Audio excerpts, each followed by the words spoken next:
jump right into the meter issue. It looks like we have a couple of handouts in that regard, so I guess let Paul and whoever else jump into that. Well, I'll let Tom go through his handouts first. Okay. So the first one of the ones I gave you, this is a spreadsheet. Just wanted to give everybody a feel for the typical meter that we're going to install is 5/8 generally is into a home. And I brought two of the versions of what we currently are using. Just give you an idea.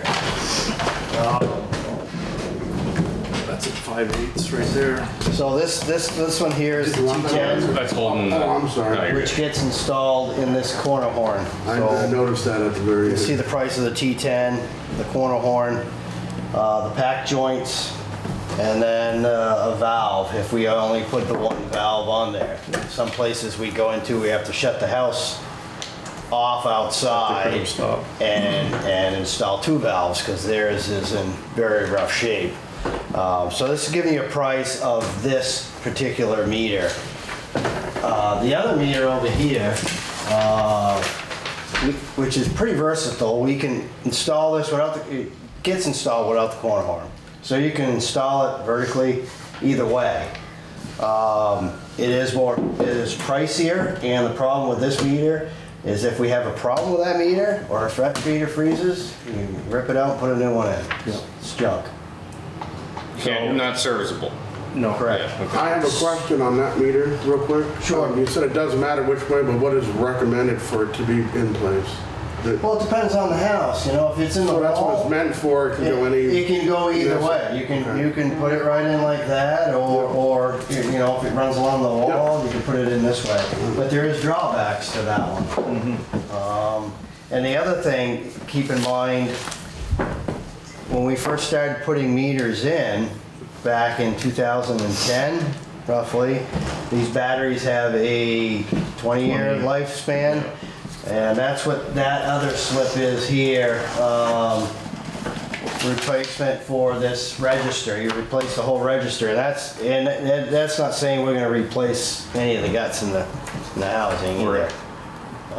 Which may have to happen. If it's, you know, a place that has a lot of use, you may want to consider that. So this is like an actual impeller, and this is like a ultrasonic or something? I'm not exactly sure how they get it. Well, yeah, because that one... So.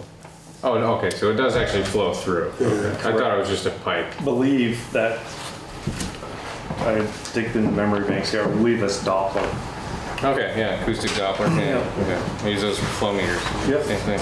Yeah. On the batteries, on the ones we're using now, are we seeing it reach 20 years or they're dying out? Well, what I'm saying is we started putting them in 2010, so they're 50. Some of these meters that we've already, the original 100 we put in are, you know, at 15 years. So we need to plan ahead.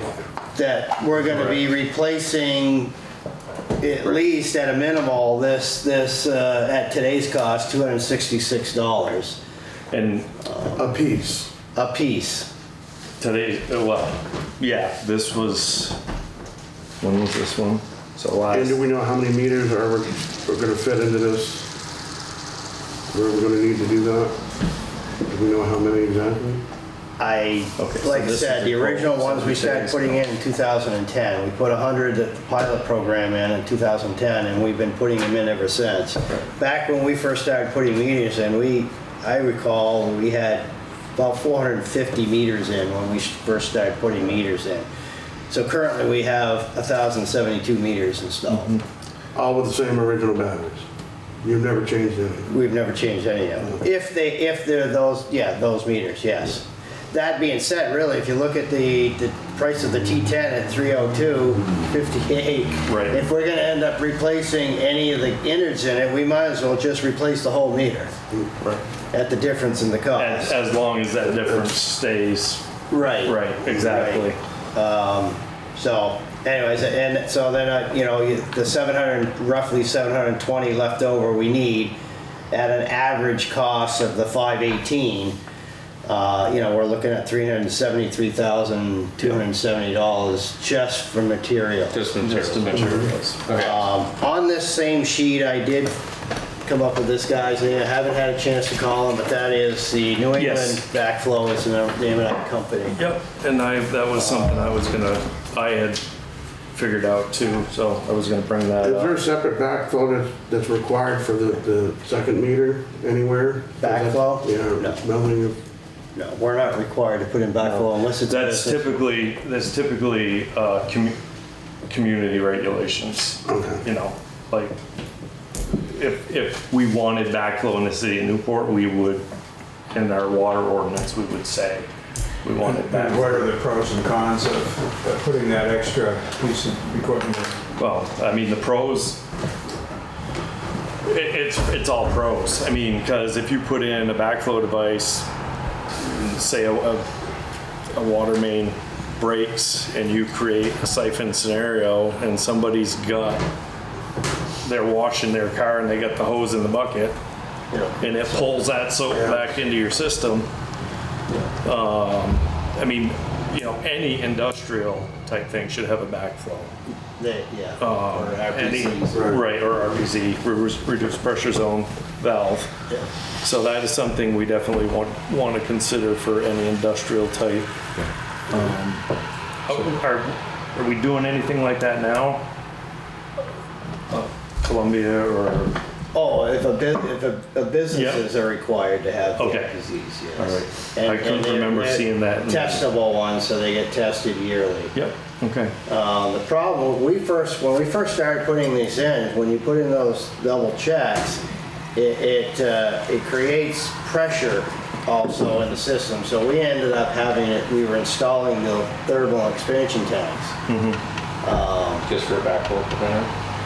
With the whole setup, so that we didn't want to blow up somebody's furnace or. So cost-wise, we just stopped doing it. Right. But, and that right there is a good indication that you should have back. I mean, if you're building pressure, there's something in that facility that is causing the pressure to build. So in other words, it's backfeeding the system somehow. Now, I would not agree that the city should be putting in something to mitigate something wrong in a Potential house. damages. Right, I mean, downstream. We're putting in this, if something start popping in your house, it's because you're backfeeding the system and you need to correct it. that's easily identifiable at that point too, right? Yeah, I mean, You got a leak. Yeah. That- If you're lucky, or if it's just going straight back down the pipe to the neighbor's house, that would. well, if you're putting in a double check and they're building pressure on their side of the check, that means that they've got a boiler or something that's a water tank, a hot water tank that's building pressure in their system. So without that double check, it could be pushing that. Into the domestic supply. Theoretically, it could be pushing it into the domestic supply line, correct? Okay. Can you fix that screen? I'm just gonna turn it off because he gave us hell last week too. So, I mean, I am in agreement that any modifications downstream of the city's meter is on the responsibility of the household or business. Except, I'm glad you say that because I want to bring up a couple things that have come to light a little bit. Okay. So, I'm not going to say names or where or whatever, Yeah. but there's a home in the city that has been complaining that they've been on the list. The guys have gone there twice. Finally went there again and tried to explain to this person that we are not going to install this meter for the simple fact that the house is grounded to the water line in the house. Oh, Now, I ran into this when we did the 100 yeah. meters years ago, Dave Perano at the wastewater plant. We had like 3 crews, and I was with Dave this one day. We were somewhere around the Blake Sloan, the Jackson area. Yep. And when he cut, we shut it off outside, or no, we shut it off inside, and when he cut that pipe, as soon as that water came through, he got jolted. Yeah. I mean jolted. So come to find out in this case, it was grounded to the water line in the house, but the ground wire on the meter outside from Mon Electric's meter had rotted off. So he got Yeah. So this is just one scenario of some of the things that we're going to run into. I wrote a little bit of a list of, just scenarios that the guys have run into that become an issue. So, I just want to ask a quick question. So in that case, would you say in a case like this, the homeowner is required to correct the electrical prior to the city coming Correct. in?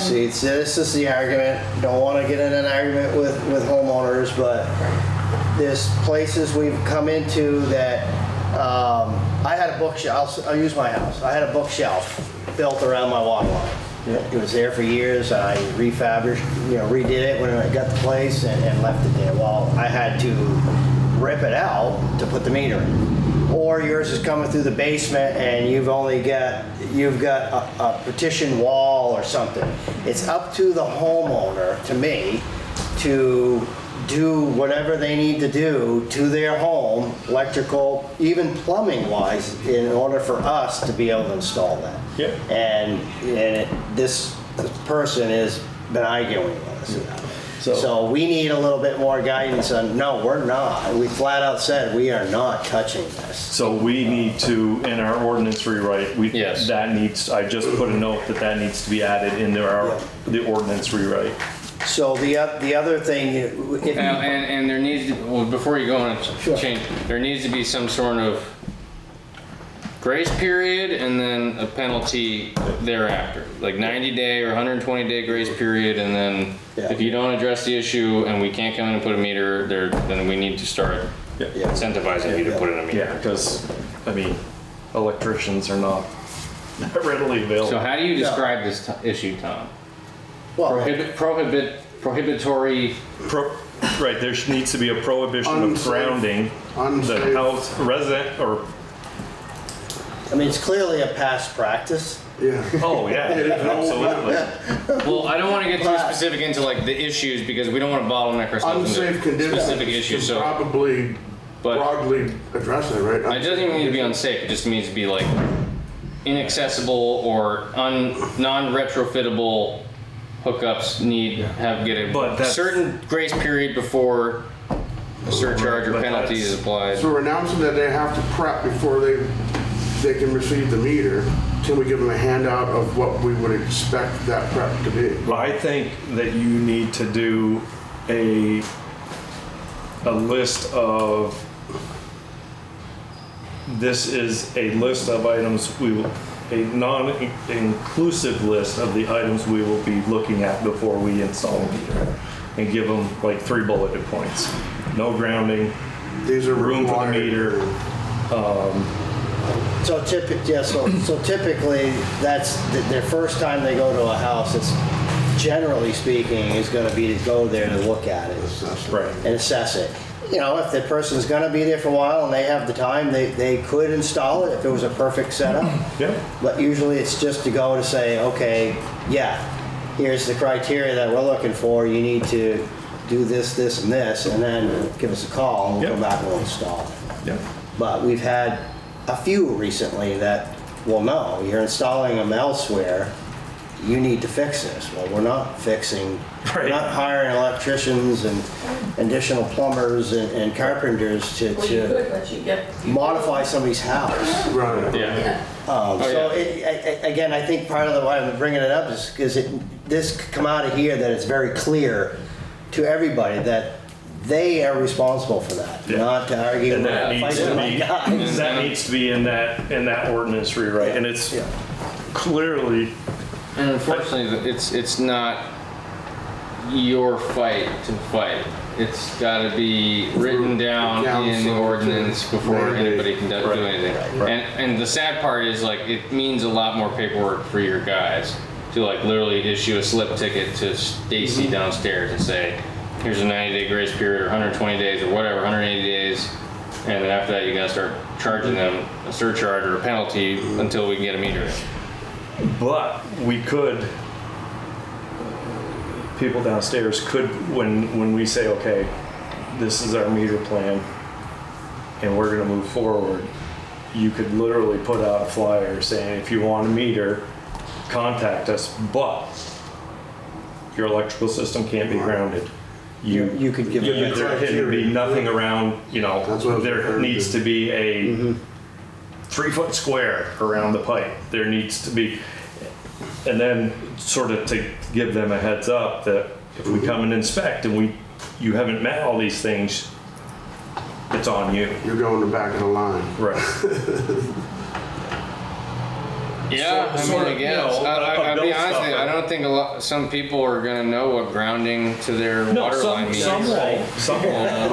But it should give them an indication that they're going to have to look into some things. Right. We have to, like you're saying, address it. We have to give them some notification. Right. The rest is their responsibility. It's their home. Right. You know, Here's the things we're gonna be looking for when we come in. If they understand it, great. If they don't, it was a preemptive. Okay, so. But that's a bill stuffer, that's not an ordinance. Yeah, the ordinance thing I covered, the grace period and the Yeah, whatever okay. surcharge, but where do you want to put that little tidbit of information? Is that the, yeah, that's in part of the meter plan, right? You know, So if we've we're got- going to use your GIS mapping, that would be in part of the meter plan. That would be, So, we pick a zone, the flyers go out to that zone, not to okay, the whole. so prior announcement Right. to Solicit- unmetered. Soliciting people to call in and notification of requirements. Users with notification of requirements prior to hookup. And I'll put 3x3 access, non-grounding, no grounding. What was the third one? 3-foot square, 3-foot cube around the, Well, like I said, you look at that, to me, the cheaper one would be the corner horn setup. No obstructions. right, but you gotta get your hands in there. Well, yeah, You gotta get a body in there. Right. Yeah, Yeah. you gotta be able to work. Right. So, I got this one, but I don't got this shiny valve. That's nice. So this bigger one, as long as you've got a clear shot of access to the vertical pipe and room for it, you don't necessarily need 3 feet all around it, do you? Well, I mean, Not necessarily, but like Solder Paul's and- saying, you wanna be able to Working work, space, cut the 3 pipe feet. and Yeah. tighten the fittings up and. you know, you wanna do as many of these as you can, because if you have they're a serviceable. problem location, you can pull this out, put a new one in, send that one in to get tested to prove that your meter's accurate or inaccurate. Whereas that's just junk. Yeah. Yeah, that one, there's no corner horn to pull out and slap another temporary one in. Exactly. And you're paying more for that other one than the corner horn setup. Yeah. These are threaded. Now there's More flexibility to there's that. there's no doubt there's going to be places where that has to be. Oh, Yeah. that's why we. And yeah, and I support, like, I would rather go with this than have some little old lady have to pay some guy $1,500 to make enough space to put this in there, you know? Well, yeah, no, there's certainly gonna be places. The other thing I wanna bring up, because there's a few people down to, say, I won't pick on them, but say the marina, down, the condos down on the waterfront. They're basically like a trailer. So if there's no space inside, the only alternative is to do a meter pit. And whether that's sufficient down there on the waterfront and near the water. Like a 5-foot hole. Yeah, they have. Oh, what I like have at the Legion, what I have on the floor, where my main water and everything comes in, that's where the meter. Oh, is it? It could be. I got a hatch in my floor and you go down in the floor like 3 feet or 4 feet. This is below the building footprint. Well, Within the building footprint? The buildings themselves You're sit, talking about the condos yeah, down they by- sit on pilings. Yes. There's no basement, you know, I would assume if they stay there all winter, they're wrapping a heat pipe on their water coming up through the ground, I'm assuming. Yeah. So if they don't have space in the building for the meter, you're gonna have, you know, just like a trailer, you're gonna have certain scenarios where. And Or what do we- ledge. so in that scenario, Extra upkeep. does each condo have its own service, or do they have like? I believe so. They've each got their own service. So we just need to be prepared that some are unmeterable and that there needs to be a fallback. Possibly. Sure, Again, I've building never been arrangement. in any of those buildings, so that. Well, yeah, I mean, every, Are year round. We occupy yeah. year round. Yeah. Jennifer, what'd you have to say? Well, I believe they are metered. I was going to look up their address because I have some of the flows on the meters.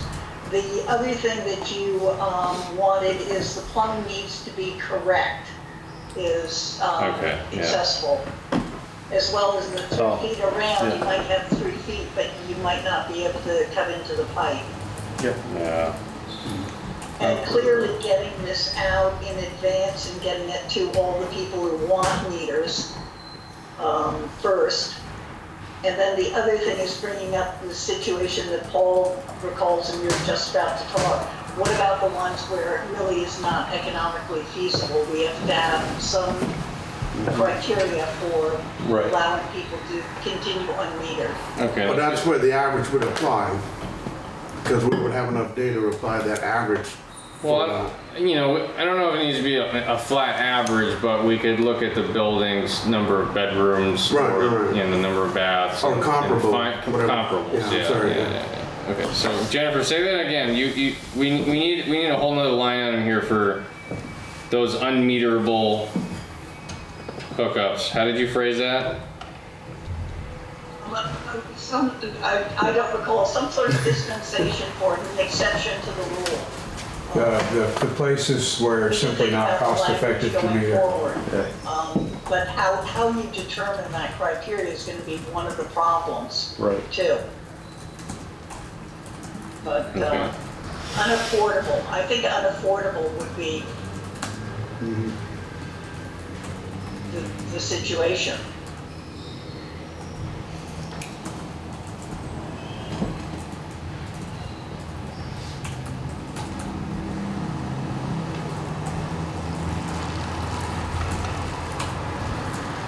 so are we talking, so I just had a thought. Are we actually I like how this works. talking about,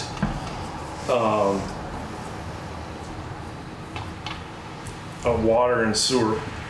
Is this change something that should be in the water and sewer ordinance, or should this be a city,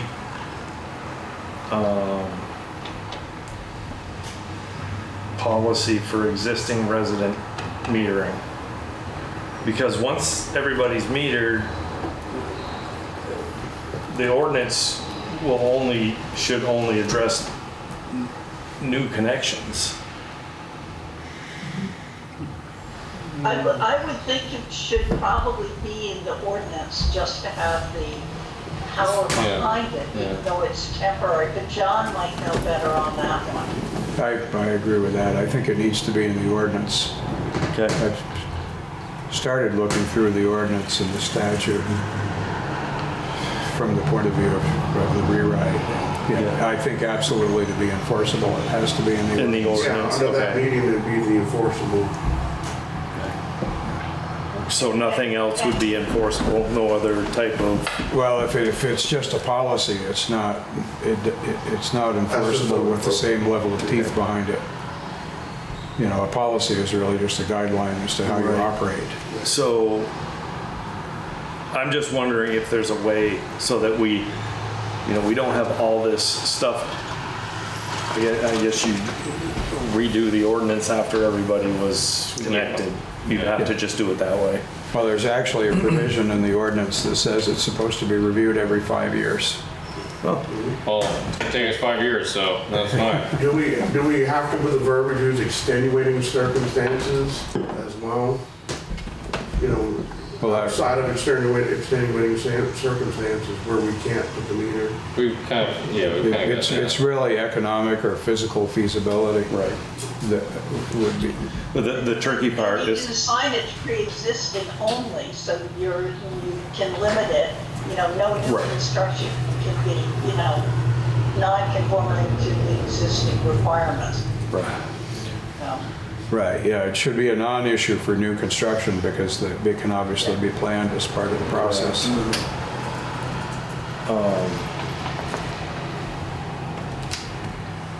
so Carl, what were you referring to with extenuating circumstances? Were you I just want to get through for the verbiage, how to, outside of extenuating circumstances. for the meter installation? yeah, Okay, not for the review of the ordinance. No, Okay. no. Okay.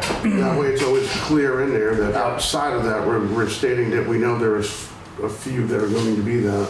Right, but I think we should, ultimately, we need to have the tools available that everybody is metered. And if there needs to be some sort of a mechanism that if somebody is quote unquote unmeterable at the time, there needs to be a mechanism that some sort of joint venture where they and us make them meterable, because we can't have unaccounted for water, because it would throw our water loss, Right. everything And else. that would take away the equity. Right, so in the ordinance, we should try to address. The specific. Right. You could perhaps write it, and John again would know better, that the existing owner does not have to necessarily correct the problem, but at the time of sale, it must be corrected. Yeah, Hold on. that would be a way to address it. Let me make sure I get that before we move on. So, I'm including this underneath this hookup deficiencies issue. So say that again, please, Jennifer.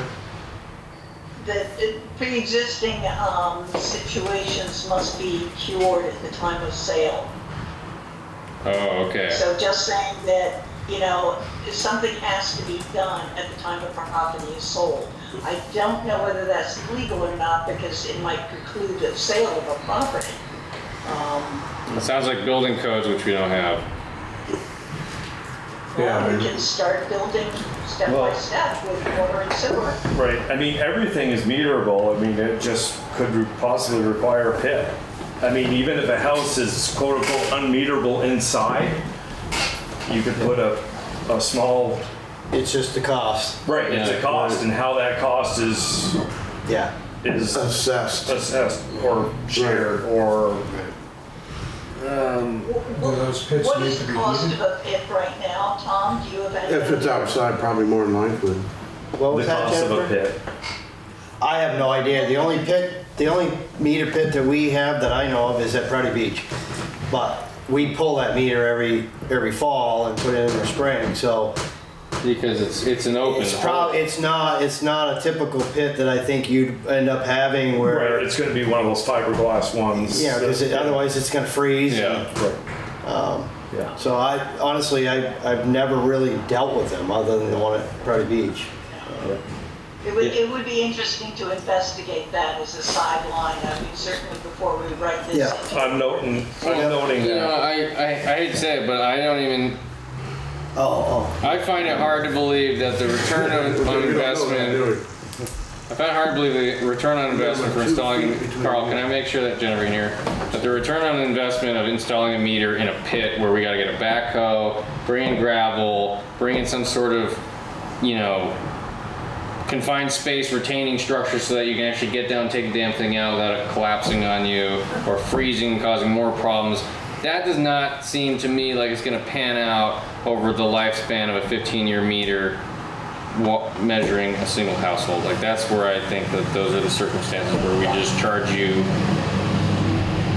a probably slightly high base rate, Well, and that, I mean, right, if we were gonna do it, absolutely not. But But you're- if there was a cost sharing approach and these pits were, I mean, I think Jennifer's right. I will investigate pits. Well, because and I'm just costs. thinking about like the external costs. Like you put one of these things, somebody pays to have one of these things in. You come in and put a meter in. It freezes and bursts. You got a $10,000 leak that isn't being metered. How do you attribute if it breaks on this side of the meter that you can't charge the homeowner for it, right? So then if it breaks on their side of the curb stop, not the meter, is that how it works? that's how it works. Right. Everything from the curb stop in is the property owner's Yeah, but you know, Excluding the meter. excluding the meter. So then you're potentially opening up a bunch of he said, But, she I mean, said. right, but we need to look into it to see, Yeah, you know, yeah. I mean, we should look into it. Jennifer's right, we'll Yeah. look into it. I mean, I can make some phone calls and find out. But where you were going with it, Patrick, is right. If it's leaking before the meter, It's not and catching nobody anything. sees it, it's you're It's not gone. capturing it. Yeah. Yeah. So Tom, there was one other thing before we went down this rabbit hole that you were wanted to point out. Well, I gave out another. That's just the replacement of that head, that register and This part. the battery. Yeah. Was just that other sheet, Paul. There, the Jason gave to me. Yes. Yep, perfect. Um, That's the one you and I talked about. Yep. That's just their daily routines at the wastewater plant. This is the staff. What they deal with. And again, just keep in mind, Jason is my only licensed water and wastewater operator. One other employee's been with me for 5 years. He's only been at the plant. 2 of them have been at the plant for about 2.5 to 3 years. And now I have a brand new guy there, so. So a little background on this, that quick meeting that Tom and I had last week, I thought, in talking with Tom, I thought this would be helpful to sort of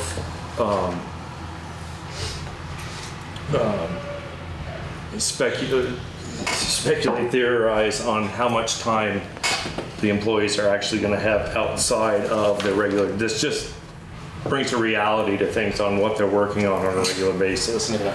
You know, versus, you know, well, we'll just have our guys throw meters in, you know. And again, the other side of that is, you know, and he states in here, like, you know, the pump stations, 5 of the pump stations, they have to have 2 people because of the Right, because of space. confined space, yeah. And same with the meter. You're not Yeah. gonna send one guy to go install the meter. You always send 2 people just for security purposes.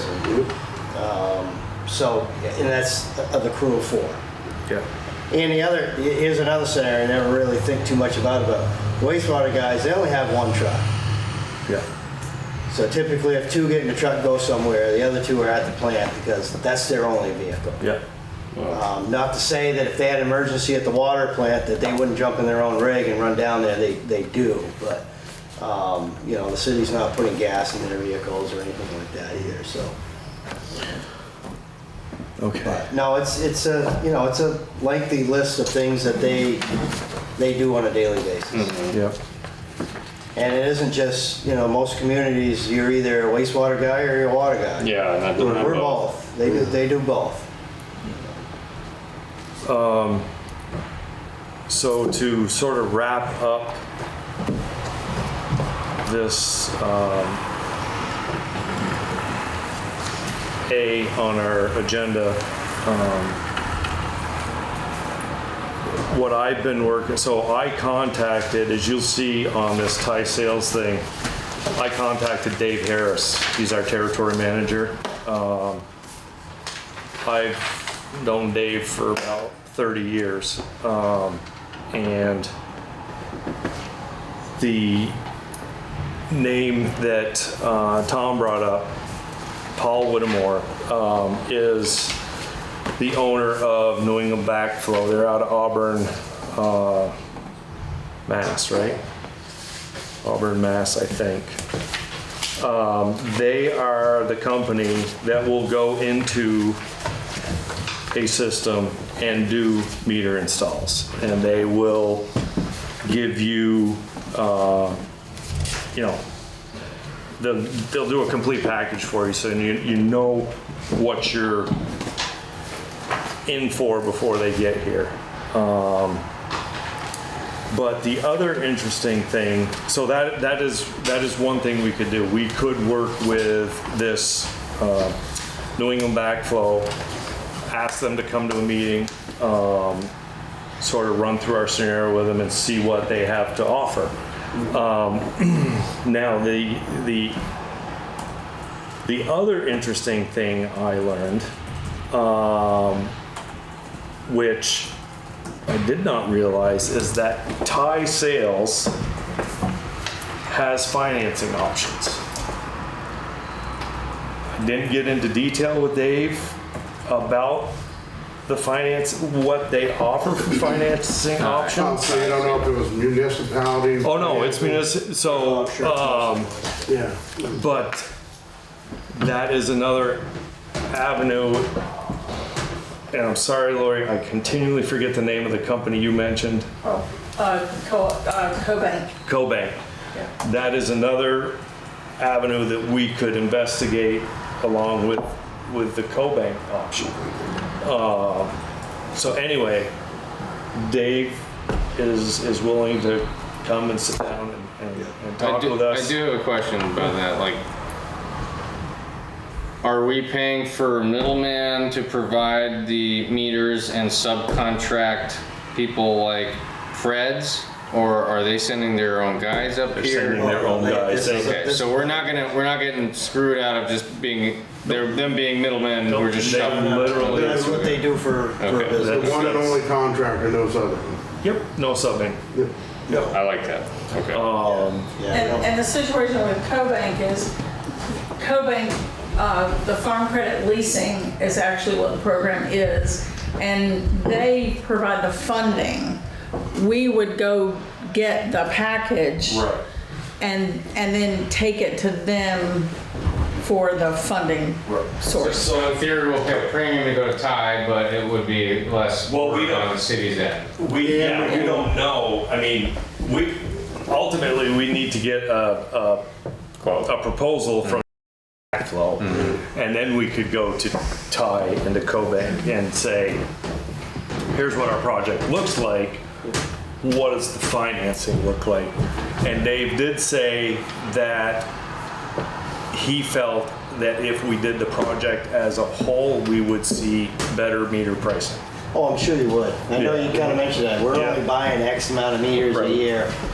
The other Right. side of it is we are tied to Thai Sales Yeah. just because What of we the actual purchased. meter. Yeah, Because of that exactly.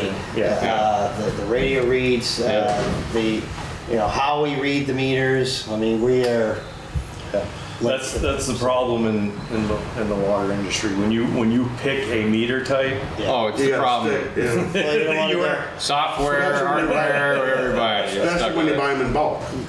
You can't go switching No. to a different brand and have it be compatible with. the only thing you can do is threaten to switch brands and hope they Give fall you a for your deal. bluff. Yeah. So, You know. And with that, can I add on that it would also help expedite the whole entire process because they would be completely focused on that so we can get more accurate data Right. to But achieve our goal. right. But that would probably yes, but a focused project like that is going to be very trying for the people downstairs because they're probably going to be getting hit all the time with, okay, now we need this contact information, we need this, notice. because when these guys come in to do a project, they're going to want to move. Right, yeah. Because time is money. Yeah. So that's the other side of maybe you and I wanting to sit down and talk to this guy in advance, maybe to see what his process would be, so we, Right. or I would know Yeah. what he's expecting of the city. Yeah. Yeah, otherwise we're tying money up sitting there with guys not getting access into homes. Right. So for my part, that's what, I got that information. So there's more information. Dave is also having his office email Tom with today's prices on 5/8, 3/4, and 1-inch meters, which will be the bulk of everything we need. So we should have that shortly. And we're just, we're moving forward with that. I would assume they'd give us a much better price on the 5/8 because that's going to be the bulk of. On that spreadsheet I gave you, there is a price for a 3/4 inch on there. Is there? For the T10, yes. Okay. Yeah, so the bulk of them are, if they're all homes, they're going to be 5/8. Yeah. So, What about the commercial ones? They're all set? It depends on what the commercial building is. If it's just they only have a bathroom or stuff like that, it's still going to be a It's gonna be 5/8. same feet. So that's it. Jennifer, you still there? might be Yes, of course I am. So do we know what do you know the 17 unmetered commercial / industrial, do you know what those are yet? Yes, they are like beauty parlors, that type of things. I think, or an auto body shop. Some of them I've not identified specifically because we only have street addresses. Okay. But I'll try to get to that. I'm out all of tomorrow and then back in Vermont tomorrow night. But I'll see if I can get that. It is minuscule and Right. not big users at all from Right. consumption. Yeah, no, from a meter size. So we're still talking 5/8, maybe 3/4. So, Yeah. so we're still talking small meters. Okay. Yeah.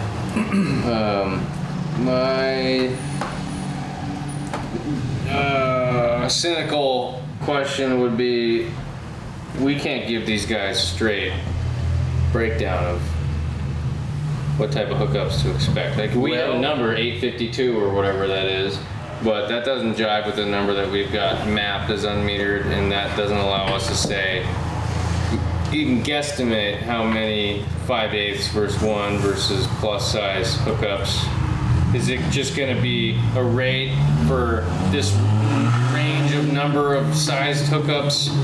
This rate for slightly larger number of hookups? Right. So how close are we being done to lead and copper? Would you say 50, 60%? As soon as lead and copper's done, we will have all that information because they are collecting that information when they go into the house and they're taking pictures. Okay, and but how is that information in your Access GIS stuff? We're They're developing a spreadsheet. The reason I added more stuff in there was to help us with the water meters down the road. Okay, great, well done. And a lot of it is just getting the homeowners To let you in. Contact information? in contact, Yeah, a cell phone, a phone, email. You go downstairs and they have the mailing address to send a bill up, but they don't have the contact information. Yeah. So that's, sticking door hangers on there and hope they call you back, or How aggressive are our door hangers? meaning the wording. Yes. Because this is a state requirement. Well, and they need to let us in. No, you're right. I mean, so I would start. Well, there's the other side of it. So part of the spreadsheet actually was created by the state of Vermont. So we document on there. If we've been there 3 times, we need to document it because basically they're not allowing us to. Right. And you're gonna have places like that they're just not gonna allow you into their home. Yeah. Period.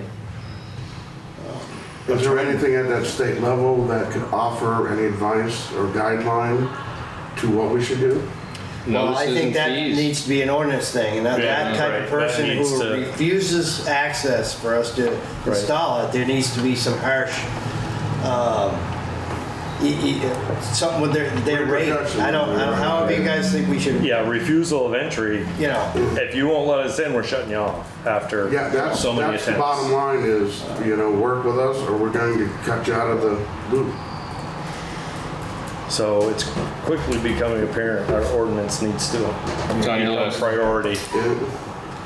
So can the water meter part of it just be an amendment in itself? Very quick, here it is, and then just add it as an amendment, we're not gonna go right through the whole. Well, they're. Oh, I see what you're saying. I mean, there is changes probably needs to be looked at, but as far as right now, immediately to get this going, it just be an amendment added, basically a policy added to the ordinance. I mean, there are Oh, definitely interesting. big parts of it that don't need to be rewritten or Right. consistent with statute. But at least now. this portion can be Yeah. kind of done fairly quickly and then just Okay, so adopted. you're talking about adding or revising the ordinance specifically to the meters. Correct. And then addressing the other revisions later. Right. I see, okay. And then it That gives makes- us that leeway to move forward much quicker without opening the whole. Well, the whole- revising and changing are two different things. You'd have to announce that, or is that something you can instantly It do? has to go through the same process Right. of adoption. You know, the amendments have to be promulgated and public hearings, and then there's an opportunity for the public to petition to bring it to the voters and so on. So it's not an extremely fast process. Right. Ballpark timeframe to get it, once we develop? 45 days. Once it goes to the city council, the final part after it's published in the paper, I think, is 30 days. Yeah. And if there's no petition within 30 days, I think it becomes effective. Okay, so we would need to provide you all with explicit language to adopt a week in advance of a meeting, and it would take another 30 to 45 days for that to be. Yeah, I mean, we're definitely going to have to work on the language. Yeah. Yeah, these are just bullet points. So it'd have to be a public hearing before the council meeting. I think so, yeah. Yeah, we gotta, is it a 3 times? We gotta bring it up 3 times? I don't remember if it's a 3-time or a 1-time. Or at least gotta be read, perhaps, 3 times. All right, so we need to know that. So I will start drafting some language. Yeah, and unlike the sewer one, we don't have the water one in a PDF format, because I haven't been able to figure out who drafted it or where it came from, you know.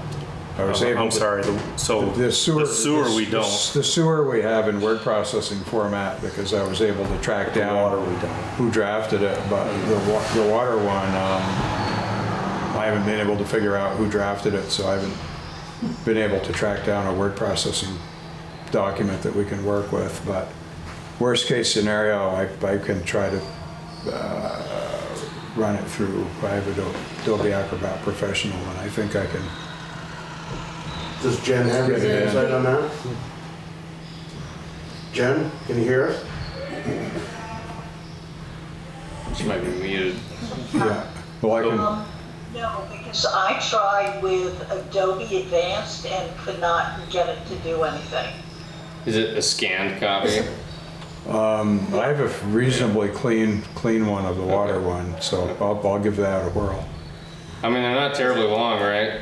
It's like 30 pages. Oh, okay. Terribly long. I'm sorry, is it a PDF or is it a If we scanned could get like PDF? 80%. It's just a photocopy. Better than anything else. It's just a photocopy of the one downstairs, which in itself is a copy in the book. Copy of a copy of a copy. Yeah. Okay. I think Rick's gonna be gone for the weekend, but I'll ask if somebody can do a search on the hard drives here in the city manager's office and look back in some of the archives, see there's gotta be some, I don't know if it was John Ward, somebody produced that. It or was redid it. 2012, I think. I'll tell you. John Ward. I'll tell you in just a second in terms of narrowing down It's gotta the be, scope of the search because there's a date on it. Is it 12 or 13? I think I gave you that, It's May 7, 2012. yeah. Well, that would've been John Ward. Yeah, that was the adoption date. May Yeah. 7 of 12. Does it mention when it was proposed though?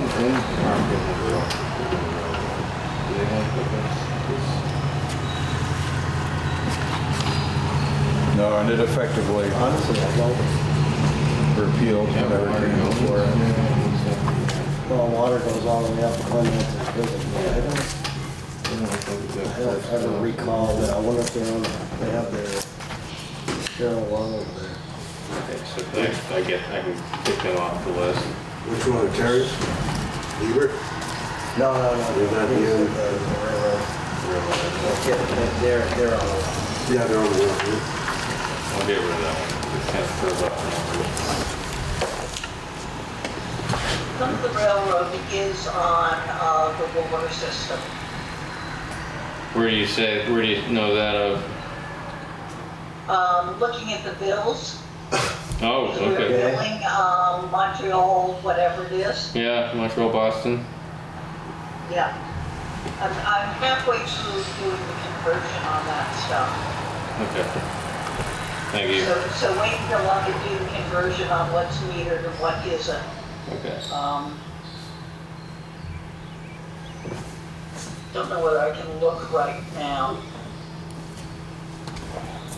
All right, sorry to distract. That was unrelated to the ordinance. But we're gonna try to find May 2012 Word document version. Paul, are you gonna take the first stab at language? Okay.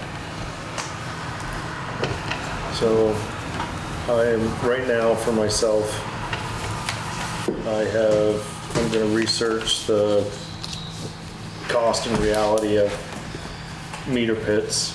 Not gonna put much time into it, but a little bit, and then I'll start drafting some ordinance. And that is the end of my volunteering hand going up.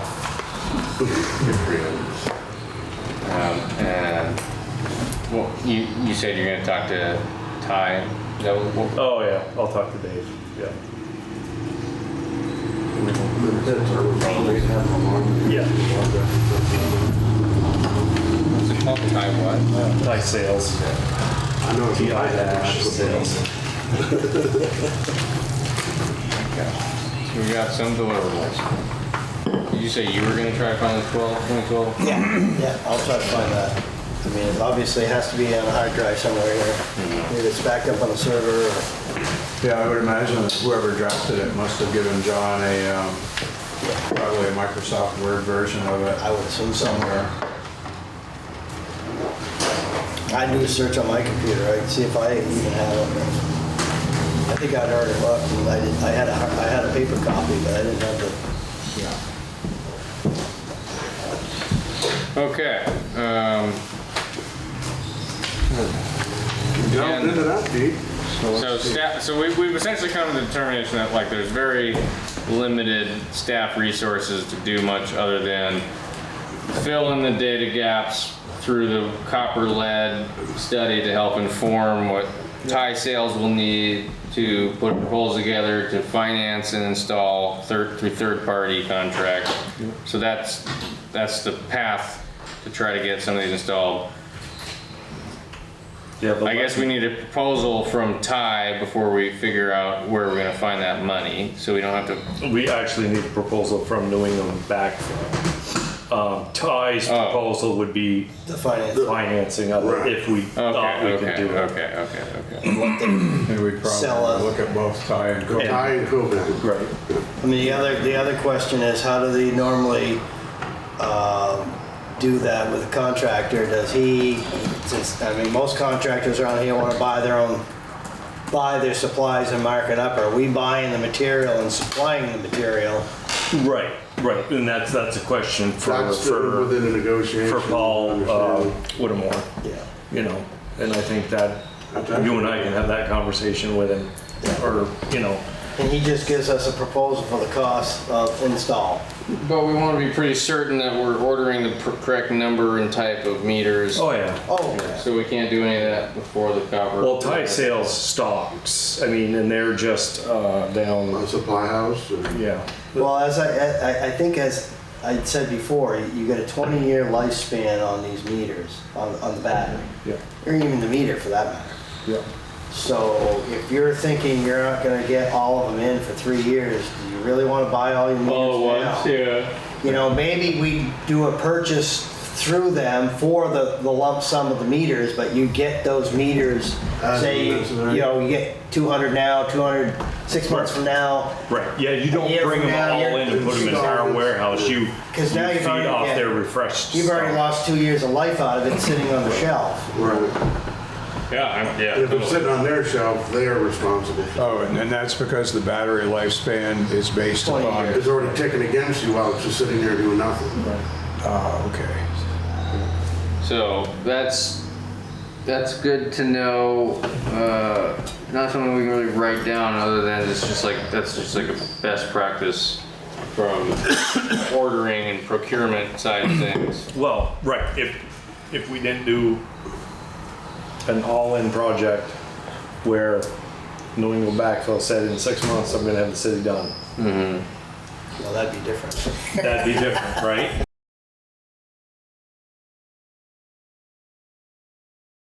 It sounded like from last week's meeting that Rick wanted to pause on that until all the codes were essentially reinvented Correct.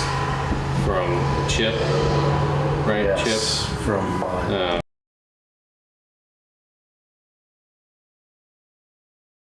A week or two. There's still, C-Card still has some major, they gotta finish up the booster station, pump station that pumps it up to the tower. and where's that? At the reservoir site.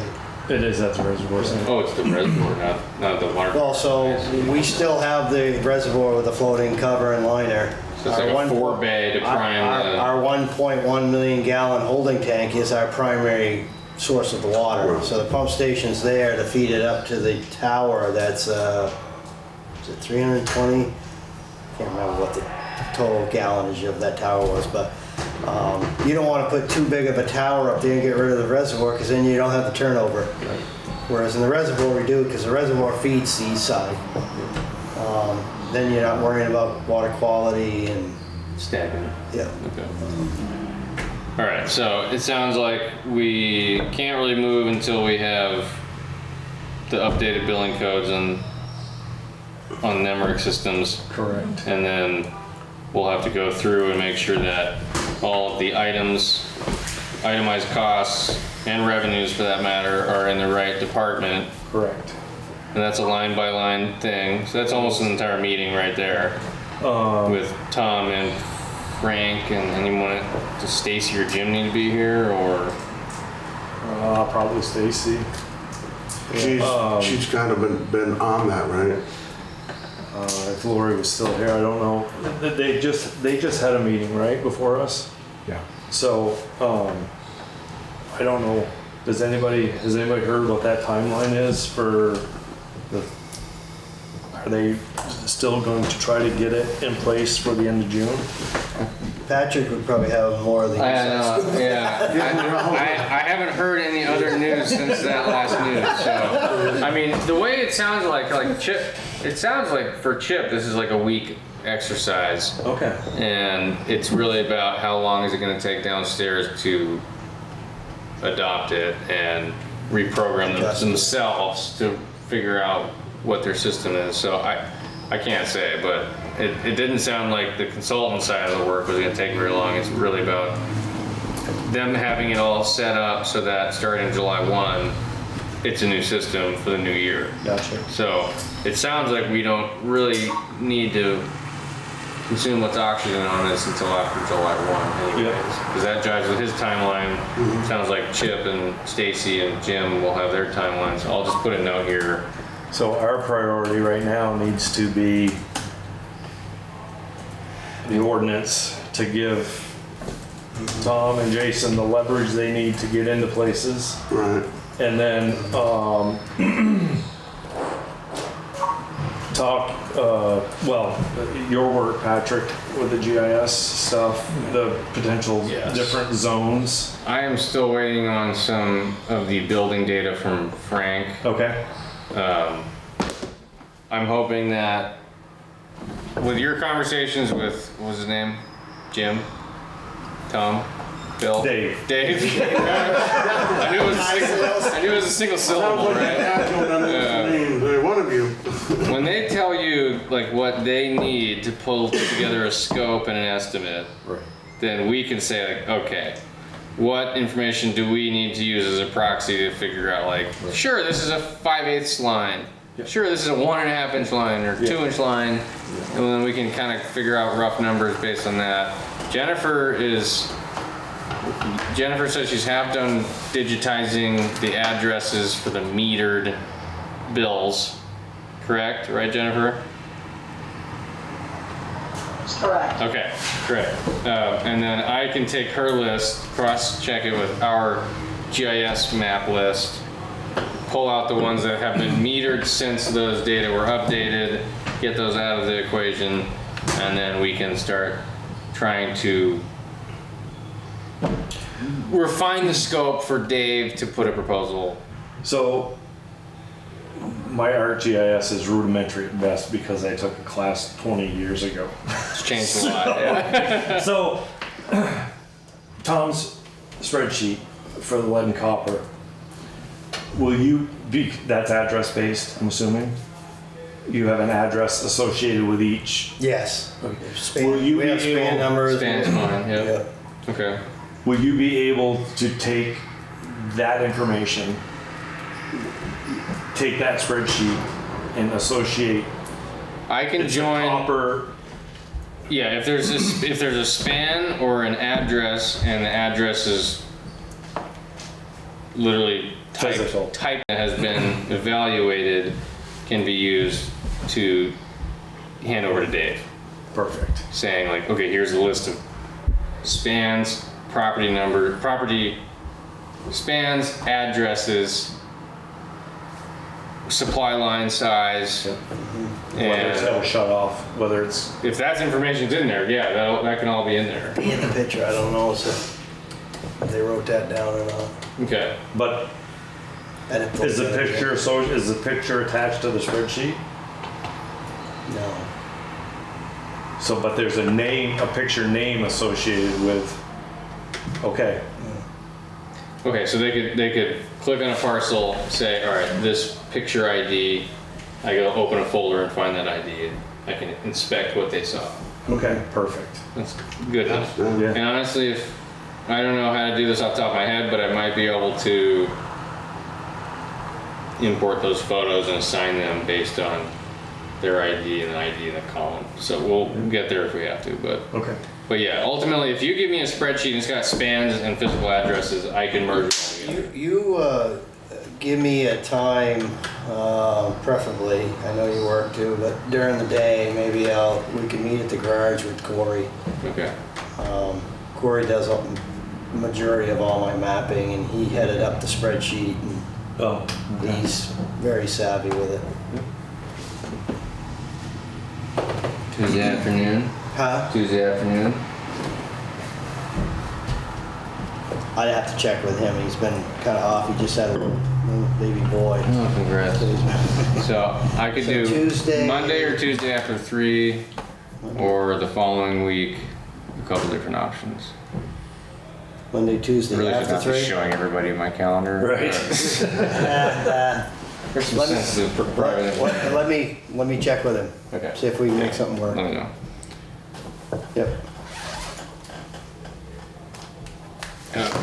Yeah, that should not be a problem, and that's probably exactly what your guy's looking for is exactly. that information. He probably knows how to use it better than we do. Yeah, I don't mind providing him with whatever we've come up with if it helps them do their job. So, back on the ordinance real quick, I guess this is more for John. So even fast track with nobody, I forget the word you used, but nobody petitioning to, Even fast track, realistically speaking, if the fall went perfectly, we're still probably looking into August. September timeframe before we would have Before we do it. yeah, okay. A presentable draft or anything. I mean, it's not that out of sync with when we expect to get numbers that will indicate what our rate adjustments have done. exactly. Yeah. So it's not, No, it's not. it's not irrational timing. No, it's not.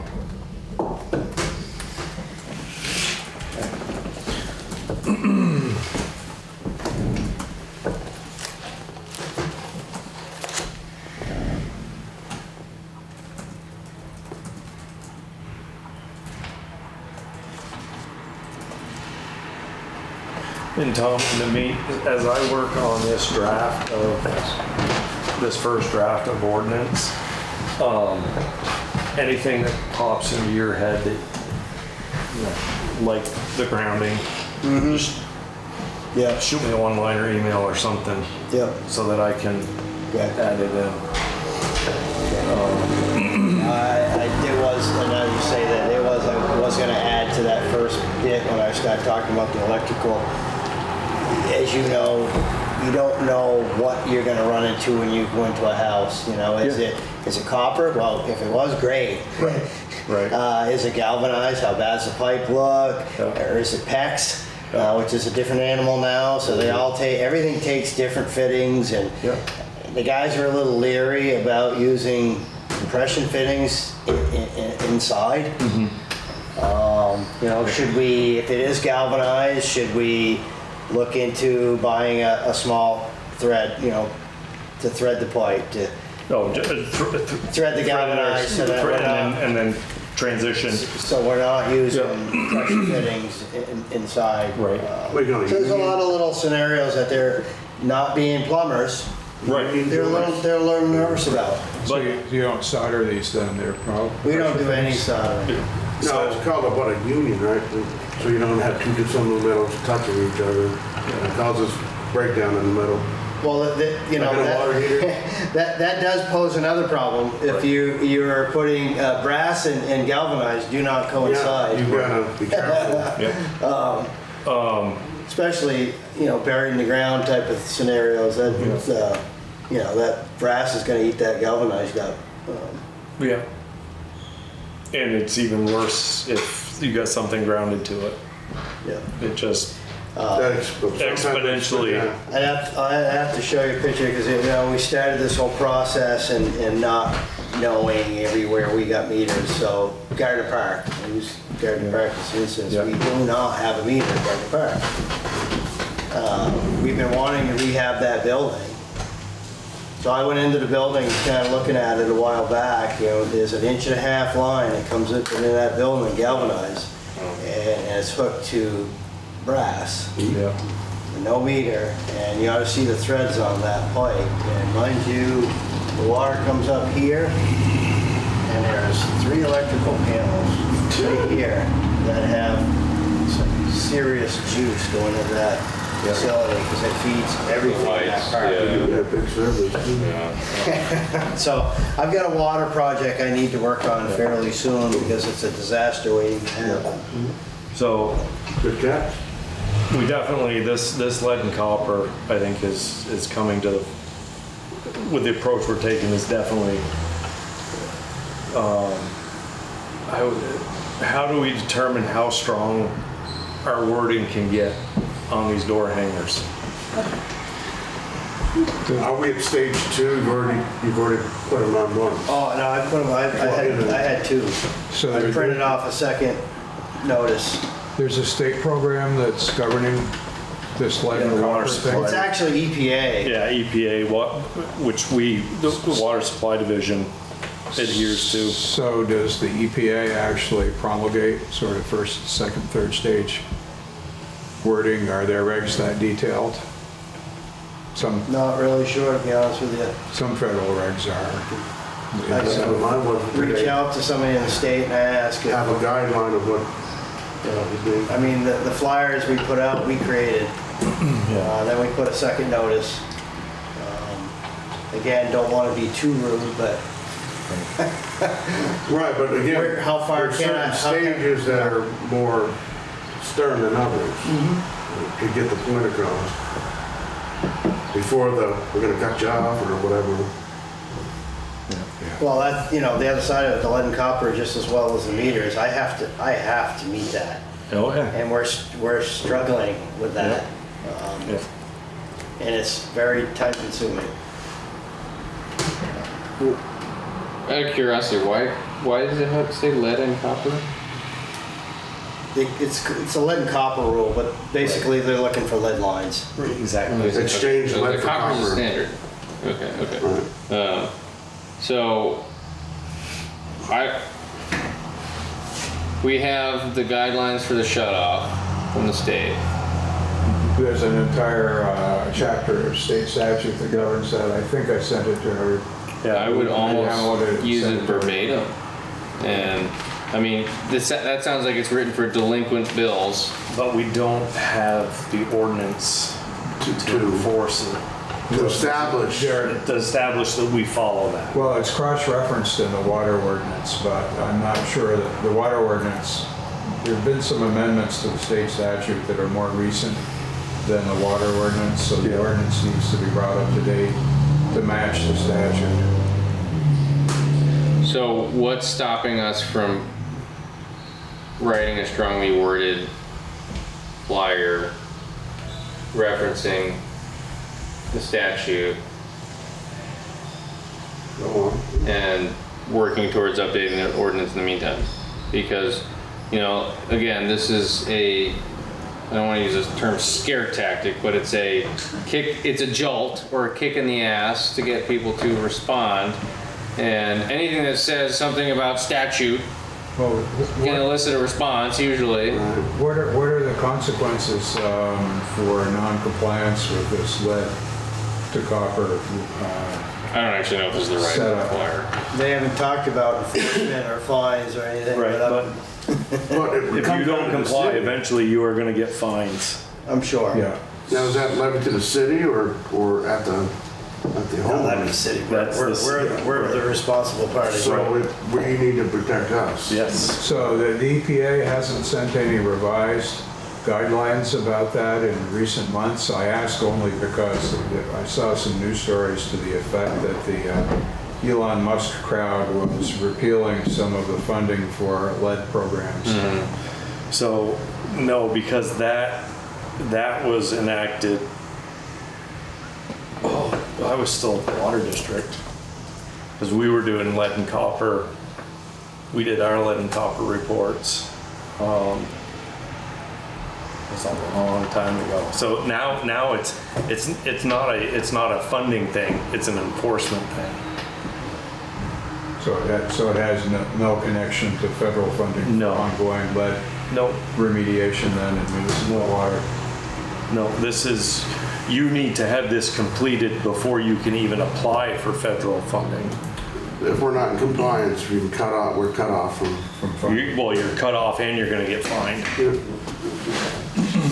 Those are the requirements I mean, for the. there's nothing that sounds outrageous to me if saying, you know, non-compliance on your behalf will result in a fine to the city that will be passed along to the property owner. Right. You know, I mean, Exactly. Levied. to be arguing or refusing Yeah, entry to wordage. something that is has such strong implications as lead in your drinking water. Like, we shouldn't take it lightly. I mean, this is when you flex. Like, I don't have a problem with No. flexing in that sense. And if Well, we're, This is our duty We all as a helped city. to come up with something for the wording of the flyer, Yeah. and I certainly have no problem putting it out there. yeah, I mean, and if it shocks people into responding, then it worked. You know, like, it's not like we're actually lobbying a suit. But we also Anybody. can't be tossing empty threats either, and Well, it's not a threat; it's just a warning. so, You know, it's, things without follow through. Yeah, and that's where we struggle, Established because- repercussion in 30 days is 30 days. Right, Or and that's whatever where that may be. that's where our ordinance comes in to reference the state statute to shut people off after so many.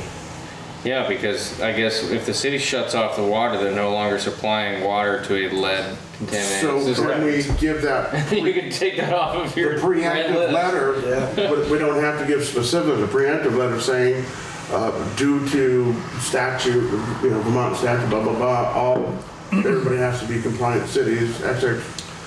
And we're going to move forward to make this happen.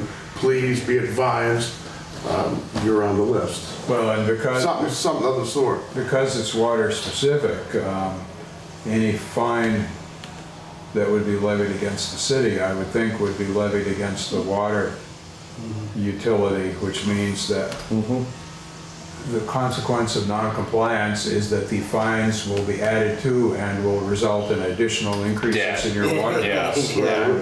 Thus compliance will help. And an inability for us to access grant funds to pay for anything. Right. Yeah. So, And that, Communication is the biggest part. I was just gonna say that it's too bad we couldn't say if you're on the list that people that haven't let us in, you're the one that the rates are going up. yeah, that's. Well, you're going to only put them on those target houses, the establishments on the city. Well, that's why if we have an ordinance that's blanket. strong enough, we can actually, if we strengthen our ordinance, we can actually, after, on the third try, we can put a That's it. big poster on the door, your water will be shut off in 30 days. Following this statute because of Right. your refusal to allow access. Exactly. It sucks because to even get to our metering and deficit issues, we got to deal with this other thing first, which Yeah. is now becoming very apparent. Yeah. But it does seem like we need to do this, even to get the data, to get a proposal from a third party to do the meters. So what? Well, I'm sure that it won't take them long to give us budgetary numbers to start theorizing, can we even Afford this. afford this and delve into a detailed budget? I mean, If that's all these guys do, I'm sure he has a labor cost exactly. ballpark that he's gonna give us per unit. But also at the same time, they've done it again, like you're saying, so they probably have a model quite similar to ours that they can pull up within a few minutes, I'm sure, saying, hey, this is kind of So what? in line with what you guys are. We've already experienced that, and this is the numbers we can tell you in a general ballpark fashion. Well, Tom, what would you say the number of inspections that you guys have done? Plus or minus 50% of the city? I'm guessing 50. I'd have to, we haven't done anything since late fall, honestly. Yeah. Once winter hit, the guys were busy, we stopped doing inspections, and now we're into projects and spring cleanup. So I'm hoping here shortly to put another 2 guys back onto it, because I have to. I just have to find the time. And Can you, sorry, real quick, were you able to get summer help? Currently have 3, and So I know where you're going. So if I need, this is something I'm considering right now. If I had, say I took 2 of my public works employees and I hired two young guys, I'd have to, go get a lanyard and get their picture ID and everything, but it'd be 2 people that could not be a full-time staffer going. That's 17 bucks an hour, not 40 bucks an hour. That's Would they be exactly. listed as seasonal labor, Yeah. right, to fall into that I mean, category? I'd gain, the 3 months out of the summer months here. So currently I have 3. I may be trying to land a 4th, which is very unusual because the past 2 years prior, I had 0 summer help. Because you only, technically, for what you're documenting, you only need 1 trained person. You're sending 2 in. Just Exactly. There's a multitude of reasons. Right. Safety, So legality. if you can divide up your trained people and Yeah. just have a summer help, okay. That's kind of what I'm So- hoping to do with meters possibly once we get Perfect. things Yeah. rolling here a little bit. If I get past the Causeway project and a couple other things, maybe I can free up 1 or 2 public works guys to start installing meters. Yeah. I mean, my newest employee at the wastewater plant is a master plumber, but I don't want to tie him up. I'd like to maybe get a day Household out of him projects, a week. yeah. Because we really want to get him You gotta get him familiarized so Yeah. he can start taking on-call weekends, and that's going to take 4 to 6 months. Yeah. So, do we start by pulling a list together of properties that are not inspected for lead and copper? and drafting a notice that refers to the rule, the statute. Yeah, you must have some backup material that refer to the federal statutes somewhere. Yes. Yeah, because we're gonna want. The ones that are driving you.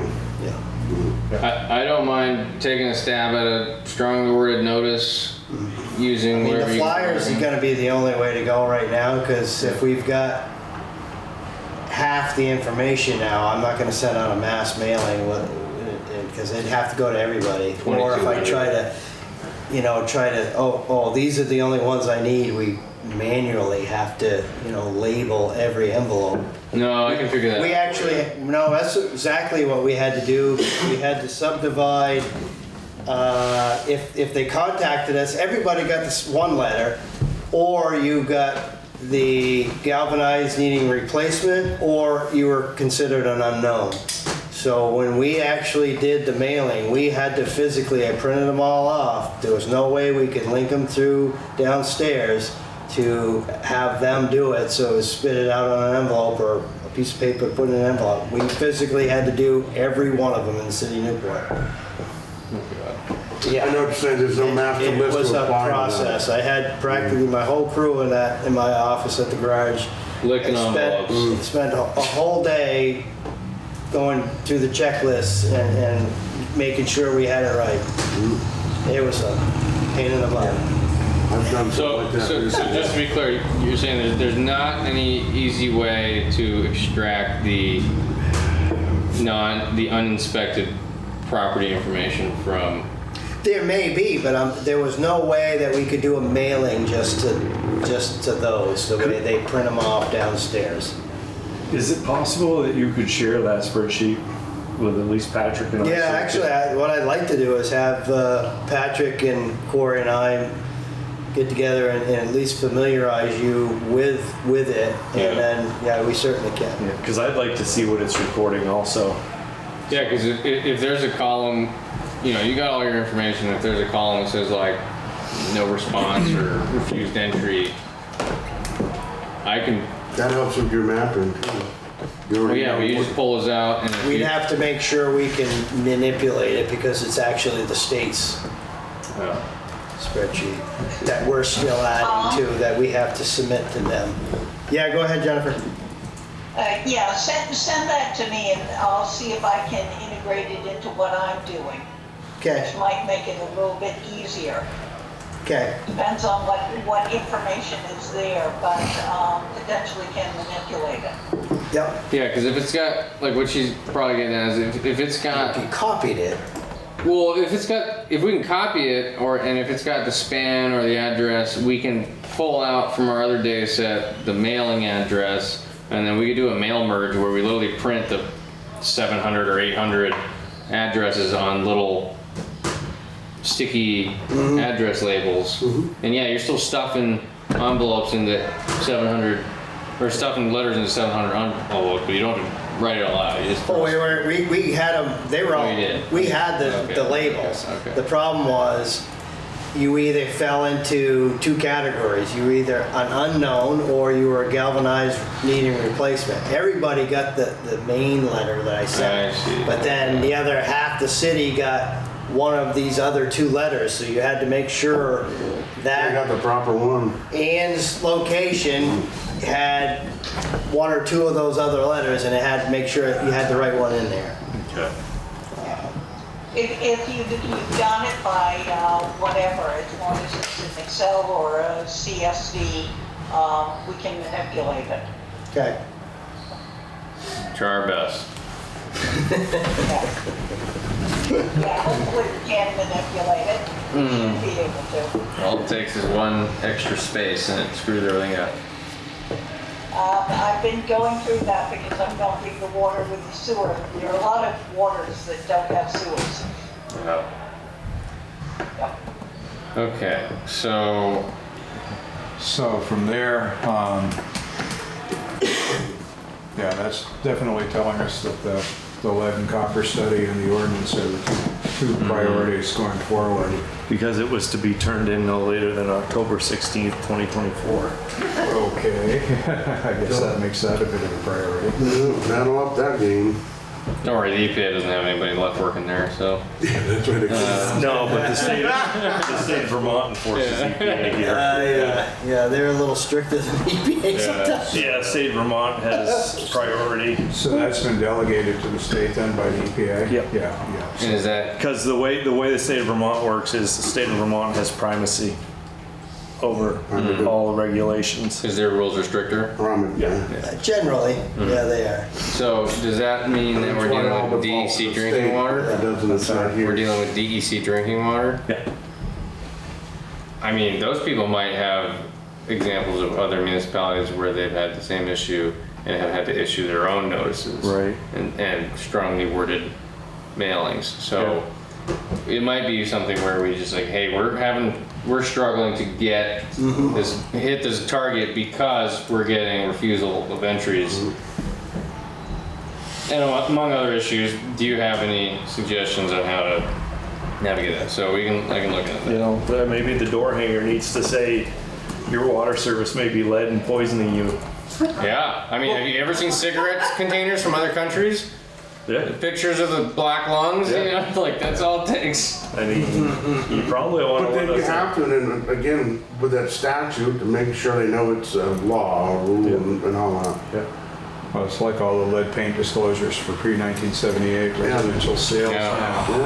1978. You get 15 or 20 pages of horror story stuff about lead paint. So I think the whole budget review probably needs to be pushed back as well until that new coding takes place. Whatever you do to not make PCBs.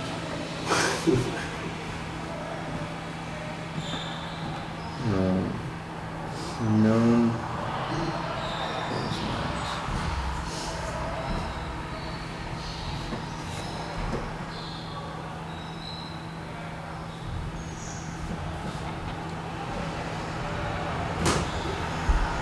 Yeah, it's too flowery looking. It is. I found a template on the EPA's website. Would you send that to me? Too soft, huh? Yeah. Does Joshua Gravlin or Anna Hebert ring that bell? They seem to be the lead and copper folks. DEC. I'd have to look back on the names I have been dealing with, but if it's typical of the state, they Changed 3 times. yeah. Who you were dealing with 6 months ago was no longer the same person. Yeah, like our river engineer and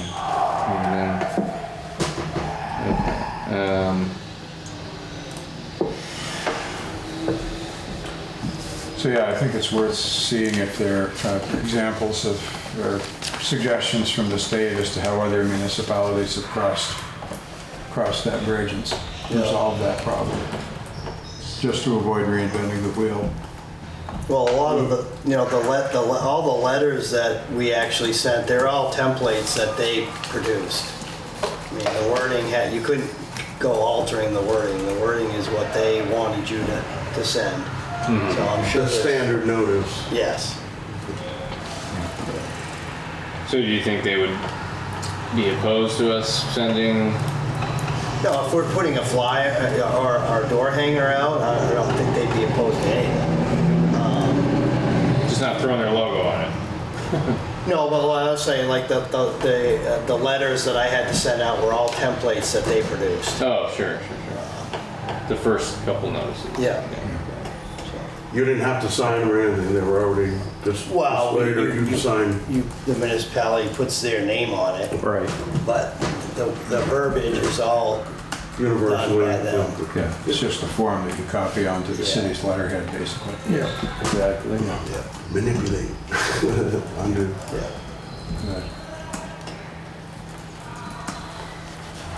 Is there anything else anyone wants to talk about tonight, or should we set a date for the next round?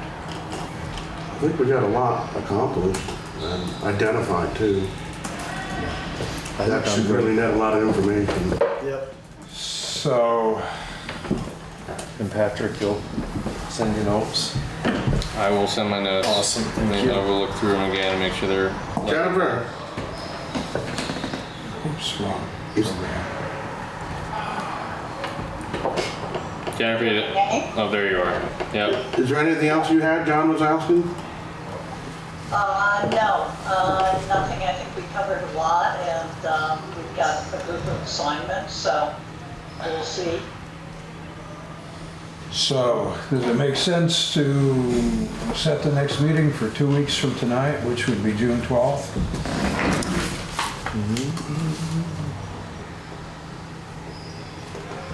Or sooner.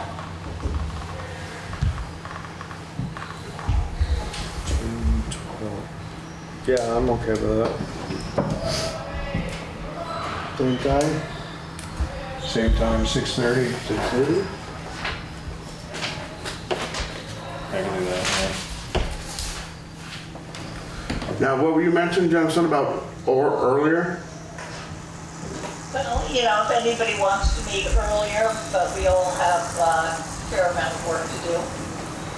So, Oh, earlier day-wise, not time-wise. Yeah. It was, you know, like 1 week or that. Gotcha. I tend to sort of collapse after 2 weeks, and I forget to do it. But I mean, within a week's time, like you're saying, we should have a really a good amount of information already. Well, I'm just thinking having enough time to actually do some drafting on the ordinance and whatnot. Yeah. Right. Yeah. Yeah. Yeah, the ordinance should take longer. Yeah, I definitely, I mean, especially if I have to retype stuff.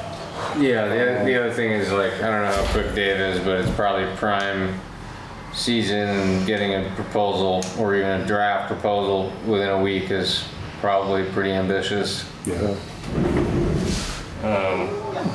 He's pretty good. I don't know this, but I would dare to say what I know about these things and what I'm hearing, that he probably got that with a couple clicks. He can probably give you some Yeah. quick answers. Now, the other guy, New England, I mean, I don't know how quick he will be able to turn around, but, I mean, that's a phone call. It's the ordinance, and I mean, I really, at this point, I think ordinance is precedent because we need to get lead and copper completed for several reasons. One, so we don't get fined, and two, so we have more information to go forward to New England backflow. Right, yeah, because if we get too far and they don't fund us, I don't think we won't be eligible for anything, right? We don't want to line up a contractor if we've got 5%, 10% of the properties out there that we have no information on or can't get access to them. Well, we don't want to commit to a contract if we're facing potential fines. That's what I'm saying, yeah, that's gonna complicate things. Yeah. Okay, so June 12th, 6:30, Got it. and we'll wrap it up for tonight.